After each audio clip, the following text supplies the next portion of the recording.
नमस्कार दोस्तों, आप देख रहे हो अभिषेक क्लासेस यूट्यूब चैनल। अभिषेक क्लासेस पर आपका हार्दिक स्वागत है।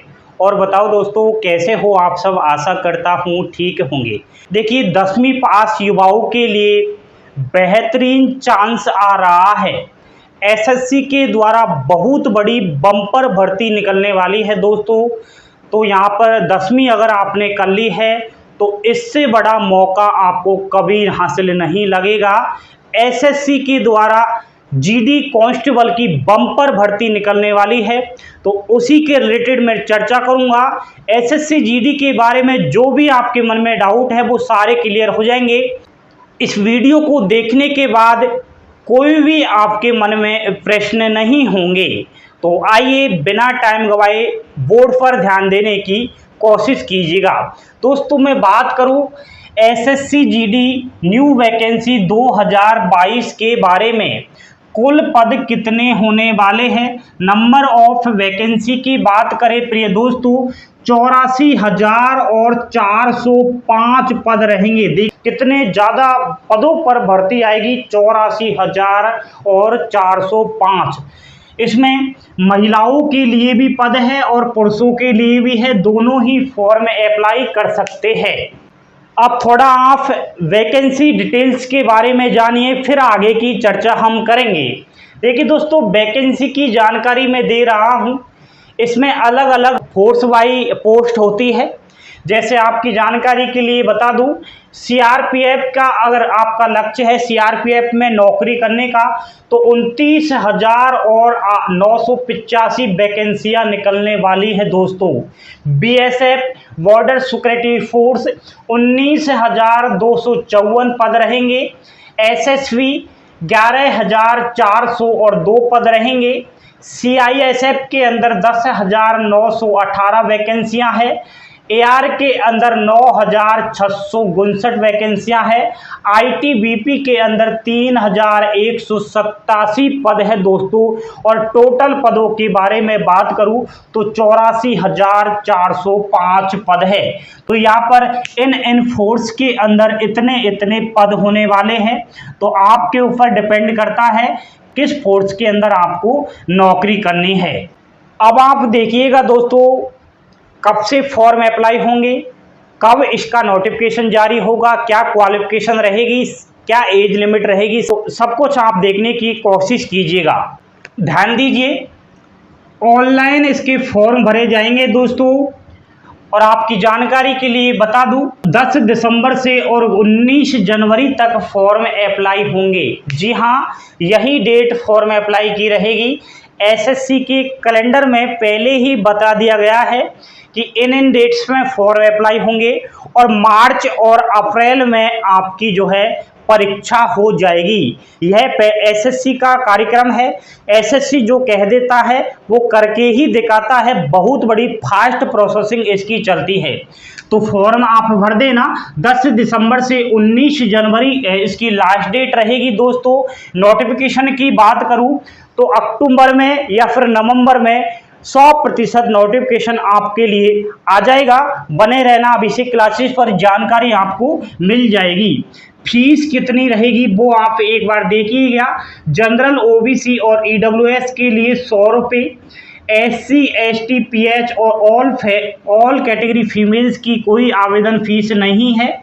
आयु सीमा इसमें 18 वर्ष से 23 वर्ष रखी गई है जनरल और ईडब्ल्यूएस कैटेगरी के लिए। घबराने वाली बात नहीं है दोस्तों। अगर आप एससी एसटी कैटेगरी से है तो 5 वर्ष की छूट है। अगर आप ओबीसी कैटेगरी से है तो 3 वर्ष की छूट है। बाकी महिलाओं को अलग से छूट है, एक्स सर्विसमैन वालों को अलग से छूट है, और जो नक्सली इलाके से बिलोंग कर रहे हैं उनको तो 10 से 15 साल की छूट है। शैक्षणिक योग्यता ये जानना बहुत ही जरूरी है। देखिए दोस्तों, 10वीं पास इसमें ओनली मांगा गया है। 10वीं में चाहे कितने भी प्रतिशत हो, कोई मतलब का नहीं है। अगर 10वीं पास कर ली है तो वो बहुत बड़ी बात है। तो यहाँ पर ये ऑल इंडिया का रिक्वायरमेंट है। पद की बात करूं तो दोस्तों, कांस्टेबल का इसमें पद रहेगा। धीरे धीरे इसमें प्रमोशन हो जाता है। अब आप देखिएगा परीक्षा पैटर्न किस प्रकार इसमें रहना है। एग्जाम सिलेबस की बात करूं दोस्तों तो 100 प्रश्न आएंगे। जो 100 अंक के रहेंगे। ठीक है, एक प्रश्न 1 अंक का रहेगा, इसमें नेगेटिव मार्किंग यानी कि नकारात्मक अंक भी रहेंगे 1/4, यानी कि 4 प्रश्न गलत कर दोगे तो सही किया हुआ 1 अंक काट लिया जाएगा। समय इसमें दिया जा रहा है 90 मिनट यानी कि 1.5 घंटे का। पेपर में दोस्तों मैथ के क्वेश्चन आएंगे ऑब्जेक्टिव टाइप, ठीक है, 10वीं लेवल अनुसार आएंगे। मैथ के प्रश्न 25 आएंगे जो 25 अंक के रहेंगे। उसके अलावा रीजनिंग आएगी, रीजनिंग 25 प्रश्न 25 अंक। जीके एंड जनरल साइंस और करंट अफेयर्स के 25 क्वेश्चन 25 अंक के। एंड इंग्लिश और हिंदी, इन दोनों में से आप एक पार्ट को चॉइस कर सकते हो, या तो आप इंग्लिश के क्वेश्चन कर देना या फिर हिंदी के कर देना, दोनों में से एक पार्ट करना है। ठीक है, 25 प्रश्न आएंगे इसमें भी और ये 25 अंक के रहेंगे। ये एसएससी जीडी का परीक्षा पैटर्न है दोस्तों, ऑफिशियली बता रहा हूँ। अब इसमें आपको जब पेपर देने जाना है तो टारगेट कुछ लेकर जाना है। कट ऑफ थोड़ा आप देखिए, इतना टारगेट तो रखना ही पड़ेगा दोस्तों अगर एसएससी जीडी की नौकरी लेनी है तो। अनरिजर्व कैटेगरी के लिए 75 क्वेश्चन सही करने होंगे, फाइनल कट ऑफ बता रहा हूँ पीईटी के बाद की। ईडब्ल्यूएस वालों को 73 क्वेश्चन सही करने पड़ेंगे, प्रश्न बता रहा हूँ मैं, अंक नहीं बता रहा हूँ। ठीक है, ओबीसी कैटेगरी के लिए 73 क्वेश्चन राइट करने पड़ेंगे, एससी के लिए 62 राइट करने पड़ेंगे और एसटी के लिए 60 प्रश्न तो सही करने पड़ेंगे। तो इतना टारगेट आपको इस पेपर में रखना है। कहीं ना कहीं आप इस कंपटीशन की दौड़ में अगर सफल होना चाहते हो तो दोस्तों। ये हो चुकी है दोस्तों परीक्षा पैटर्न की बात। नेक्स्ट फिजिकल टेस्ट के बारे में बात करूं तो इसमें फिजिकल पुरुष और महिला दोनों का होगा। यहाँ पर आपको हाइट दिखाई दे रही है। जनरल ओबीसी और एससी कैटेगरी के पुरुषों के लिए जो लंबाई मांगी गई है वो 170 सेंटीमीटर है। चेस्ट इसमें 80 सेंटीमीटर से 85 सेंटीमीटर होना चाहिए और दौड़ इसमें पुरुषों को लगानी पड़ेगी 5 किलोमीटर, जो 24 मिनट में पूरी करनी होगी। ठीक है, एंड एसटी कैटेगरी के भैयाओं के लिए बात करूं तो 165 सेंटीमीटर इसमें लंबाई मांगी गई है, यानी कि हाइट मांगा जा रहा है और 76 से 80 सेंटीमीटर यहाँ पर चेस्ट मांगा गया है। एसटी कैटेगरी को थोड़ी छूट दी जा रही है, बाकी दौड़ तो सेम सभी कैटेगरियों को एक जैसी लगानी पड़ेगी। ठीक है, महिलाओं के लिए बात करूं जनरल ओबीसी और एससी की तो 157 सेंटीमीटर इसमें हाइट मांगा गया है। एसटी कैटेगरी की महिलाओं के लिए 155 सेंटीमीटर हाइट जरूरी है। दौड़ की बात करें महिलाओं के लिए तो 1.6 किलोमीटर की आपको दौड़ लगानी पड़ेगी, यानी कि 1600 मीटर की दौड़ लगानी पड़ेगी। वो आपको 8.5 मिनट में पूरी करनी होगी। तो ये महिलाओं का फिजिकल टेस्ट है।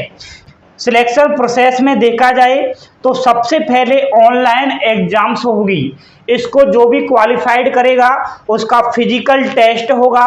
फिजिकल टेस्ट के बाद छोटा सा एक मेडिकल टेस्ट होता है, उसके बाद फाइनल मेरिट निकल कर आ जाती है, डॉक्यूमेंट वेरिफिकेशन हो जाता है। दोस्तों मैं बात कर रहा हूँ एसएससी जीडी की पुरानी कट ऑफ कितनी क्या गई थी कैटेगरी वाइज, तो यहाँ पर एसएससी जीडी पुरानी कट ऑफ टॉप 5 राज्य लिए हैं। देखिए दोस्तों, जब जीडी की कट ऑफ बनती है तो ये राज्यवार अलग अलग बनती है। 5 राज्य ऐसे हैं जिनकी हमेशा कट ऑफ ज़्यादा देखी जाती है। जैसे मैं बात करूं दोस्तों राजस्थान राज्य की, तो इसमें अनरिजर्व कैटेगरी की 67 गई थी, ओबीसी की 67 गई थी, ईडब्ल्यूएस की 59, एससी की 60 और एसटी की 65 कट ऑफ गई थी फाइनल पीईटी के बाद। ठीक है, यूपी की अगर बात करें तो 66 गई थी एंड अनरिजर्व कैटेगरी की, ओबीसी की 65 गई थी, ईडब्ल्यूएस 63, एससी की 58 और एसटी की 53 गई थी। एमपी राज्य की बात करूं तो 64 गई थी दोस्तों अनरिजर्व कैटेगरी की, ओबीसी की 65, ईडब्ल्यूएस की 52, एससी की 58 और एसटी की 45 गई थी। हरियाणा राज्य की बात करूं unreserved category 63, OBC 62, EWS 61, SC 57 की वैकेंसी नहीं थी। उत्तराखंड राज्य की बात करूं 61 कट ऑफ अनरिजर्व कैटेगरी की गई थी, ओबीसी की 59, EWS की 54, SC की 55 और ST की 64, ये फाइनल कट ऑफ गई थी। टॉप 5 राज्य ऐसे हैं दोस्तों जहां पर कट ऑफ सबसे ज्यादा देखी जाती है। इसका रीजन ये है क्योंकि यहाँ के जो अभ्यर्थी है, यहाँ के जो बेरोजगार है, वो सरकारी नौकरी पर ज्यादा फोकस रखते हैं, वो पढ़ाई पर ज्यादा ध्यान देते हैं। उनका लक्ष्य रहता है कि जितना जल्दी हो सके उतनी जल्दी सरकारी जॉब हासिल लग सके। तो ये था दोस्तों SSC GD न्यू वैकेंसी के बारे में जानकारी। आपको पसंद आई हो तो चैनल को सब्सक्राइब कर देना एंड बेल आइकन प्रेस कर देना, ठीक है। और कोई समझ में नहीं आया हो तो इंस्टाग्राम पर संपर्क कर लेना, वहां आपके सवाल होंगे, मेरे जवाब होंगे। नोटिफिकेशन पाने के लिए टेलीग्राम चैनल से जुड़ जाइए। थैंक यू, धन्यवाद दोस्तों। जय हिंद, जय भारत।